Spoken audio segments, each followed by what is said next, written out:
when you said the baby story, you said that kind of helped. So when you tell some people stories, do you feel like when you're telling a story on an artist that's coming up here, like it's hot in it, it's bait, it could be bait, or do you feel like it helps because like you said, someone like me or yourself, when we became fans of hip hop, it wasn't just the music. It was like, okay, who's the person, where they're from, what area they're from. We consumed everything. Like I said, with the Tupac, with the 50 Cent, we consumed the story Eminem. Do you feel like when you're telling some people's stories that we're not too familiar with, do you feel like there's a marketing benefit to that, to the artist? And DaBaby, I think you mentioned DaBaby, something about DaBaby. DaBaby was an interesting one for me because that was one of my biggest. To be honest, that was my first story about crime that was successful. I did the Jay-Z shooting his brother thing, but that wasn't really like Jay-Z caught a case or something like that. That was like an old story that he had rapped about a bunch of times. But the DaBaby thing was different because, again, he killed somebody in self-defense in a Walmart, and that was just a crazy story. I was getting so many people requesting that for me to do DaBaby. I'd never really heard that much about him, so I started looking into him, did the story. But again, it's like he'd done a Vlad interview about the self-defense shooting. He'd done an IG Live where he basically talked about what happened. So it's not like these things aren't already out there, but at the time, DaBaby was really catching a buzz because everybody knew he killed somebody and sort of, I don't want to say got away with it because it was self-defense. He was defending himself. But it was like, in my opinion, I feel like I didn't do it on purpose. I feel like it was an accident, but I learned from it. But like the DaBaby thing, I feel like I accidentally summed up what was about to happen in hip hop. Because I feel like before DaBaby, people weren't really on the whole like, oh, did he actually catch bodies thing? Like, obviously, there's street rappers that have a history, like 50 Cent, but it was never a case of like, oh, has 50 Cent got a body? But then when the DaBaby thing blew up, it wasn't just, I was just part of a wider movement, I feel, in hip hop that became all about like, we respect rappers that are killers now. I mean, Gucci Mane kind of did it, and I did the Gucci Mane story as well. But like, I think DaBaby was the first new artist that basically blew up off of a murder case. That's what I'm saying, because I was going to disagree with you when you were saying, AP, about like how, when we was growing up, it was about the story, and I feel like 50 Cent, it was about the story, but I don't feel like there was many other people. I think I'm talking about for me. Okay, yeah. So the reason why Tupac, like I'm a reason. I don't think it's you have different listeners. I think you have like some hip hop listeners, they're casual listeners, they just like the music and that's it. And I think you have like, I think to do like even the stuff that I do still today as a job, there has to be an element of like deeper passion because you have to go into things, look into things. You get what I'm saying? Naturally, by nature. So I feel like with me, like for example, my cousins have told me something I didn't even know. Like my cousin's like, he introduced me to hip hop. And he's like, he reminded me of one thing about 2 years ago on Christmas. I didn't know. He's like, bro, like when you used to play the music and then stop it, write down the bars, everything. Because I just literally wanted to know everything that was said. Because I'll play the music, stop it, write down the bar. That's just me. I'm a deeper listener. When I used to be young, I'd look into Tupac's history. Like I said, his mum being a Black Panther. He was born in jail. He lived in New York. Like I knew everything. Do you get what I'm saying? The same with Eminem. I would always be invested into not only the music. When I was introduced to an artist, I was always invested also into the story. I reckon the audience I reckon that's become more prevalent now.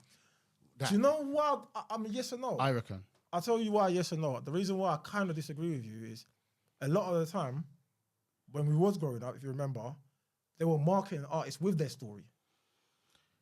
Yeah, but I reckon we could name 300 artists from back in the day that had no story. I don't know Chingy's story. I don't know Ludacris's story. That's Ludacris. I even knew, but his story's not that prevalent. But then, like I'm saying, about the big ones, if you're talking about the Eminem. But that's what I'm saying. But I reckon nowadays, you kind of need to know the story. Like if you're in a certain genre of music, I feel like everyone you have to know. We gotta know Digga D's story. Yeah. We need to know Central C. You're right. You know what I'm saying? When you're a driller, for example, you gotta know your story. Know where now. you're from. Yeah. Who you reps. Whereas the old school, I'm trying to think of it, gangster rap back in Ice Cube and that.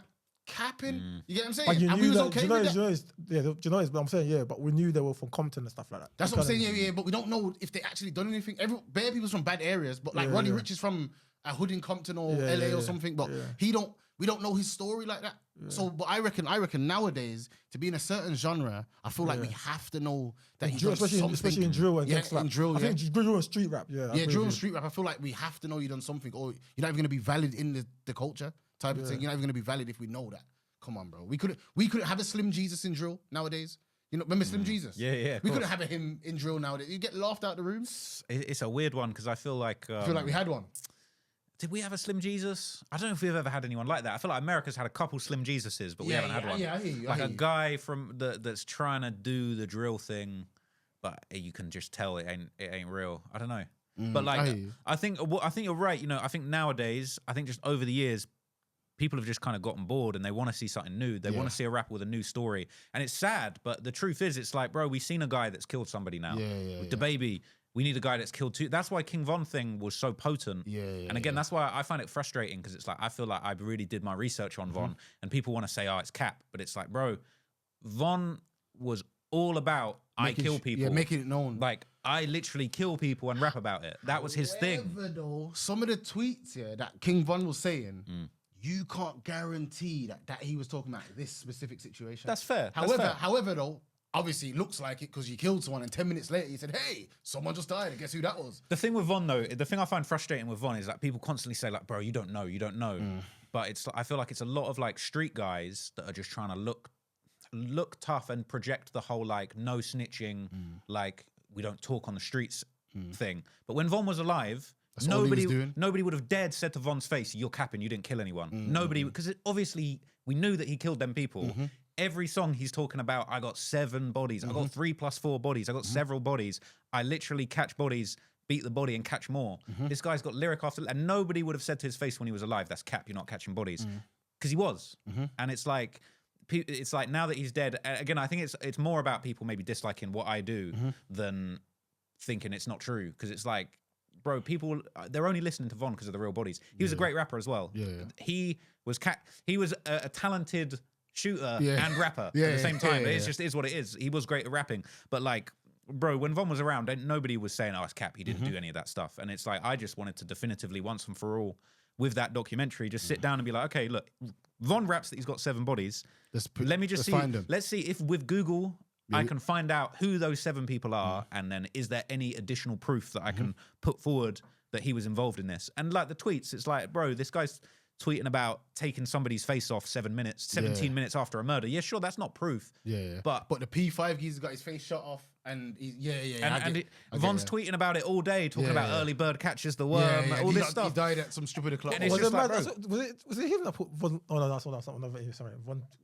What, tattoo? Von come to someone's yard at 7 a.m. and said, let's go and do it. Yeah, that's in the documentary. Take a Pone said that he pulled up. Yeah. And I believe, and you know what's mad? I believe all this here because the people that was with him are saying these things. It's not just you just came up with something. Like, bro, all his friends say Von was really like that. All his friends say he caught them bodies. But because you said it, now everyone's like, oh, the guy from England. Oh, blah, blah. So I see bare people trying to discredit what you're saying because you're from England. But it's like, if he was from America or from Chicago and was black, maybe they wouldn't. You know what I'm saying? I just feel like there's a lot of just things just thrown your way because they just don't like who's saying it.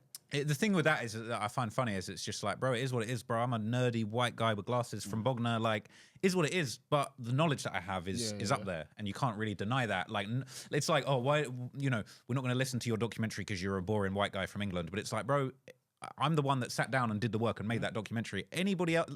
This is one I find a little bit weird because people are like, oh, it's all these white guys in hip hop. But it's like, bro, any black creator that wants to enter the game and do their thing, bro, bring them in, like, let's do it. I think that. Do you know what it is? Do you really? Because you said something here. You're adamant that the Von and YB beef started over a girl. You're adamant that's.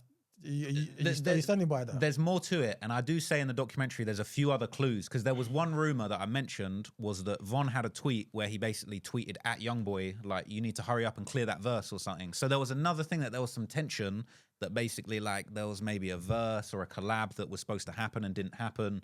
I think it escalated off the girls because I think when it hit, again, I'm such a nerd for this stuff, but it's like August. Man said August, you know. No, was it August? Was it August? Blood clot. Real research. The year before. Maybe I'll get the dates wrong. But anyway, it's like Von basically just like pops up on Twitter talking about he's making a song. I just been in the studio with a girl, with a female. It's going to be crazy. And it turned out to be Youngboy's baby mama. And it's just like, bro, like that's... You're just taking it to another level. And like realistically, I summarize it in the Von documentary, but I feel like Von, he did what he did in the streets. I think he felt untouchable. I felt like he felt like he could bully anyone. What are you doing getting Youngboy's baby mama in the studio, bro? That is crazy. Like, it doesn't matter how many people you kill, bro. That's fighting talk, bro. That's crazy. Like his self-esteem in the streets he thought he could carry it everywhere. Like, i.e., the way he died, like you think you can just run up on someone and just bang them in the face in America in a place where it's legal to have firearms in Atlanta, and you think you can walk up to them and punch them in the face, bro? Behave, bro. But at the same time, if he's seen someone that he don't get on with their people, what was he supposed to do in that situation? Not die, bro. But that's the You thing. get what I'm saying? Von Like, was on smoke, though. That's the Wagyu- thing. That's who he was. He was ready to shoot, punch, whatever, because that's the timing that he was always on. And unfortunately, he got into a situation where he wasn't the toughest guy. If you watch the other documentary I did, the Lil Tim documentary that come out after the Youngboy one, you know, the whole point of that documentary is to basically make people understand that, like, in Savannah, Georgia, where Quando's from, Lil Tim was like the King Von in his area. And it just so happens that night, King Von come out swinging. There was another King Von standing on the other side of the car, ready to shoot at a moment's notice and hit the like, I see a Reddit comment the other day talking about, bro, how crazy is it that night, like, this dude jumped out, shot King Von, perfect accuracy, perfect aim. Then Von's mates tried to kill him and the gun jams. It's like, it couldn't have gone more well for Quando and Tim, and it couldn't have gone more worse than Von. It depends what you believe, but it's like, some people are saying, like, bro, that God was on Tim's side that night and all this crazy stuff. But it's just like, bro, Von was a real tough, feared gangster in his neighborhood, but there's Vons in every single city around the world. And he got in a situation that unfortunately went the wrong way, man. And bro, you know, for all the things that Von allegedly did when he was around, I'd never want to see any rapper that I like dead. You know what I mean? I was gutted when Von died still. I was going to say, do you reckon that, because I personally believe if King Von didn't die, he'd be in jail for beer things. Facts, yeah. KI murder, FB, putting up the money for FBG FBG for sure. Definitely been in jail. And D-Fang, Dirk's brother, would have been in jail, I reckon.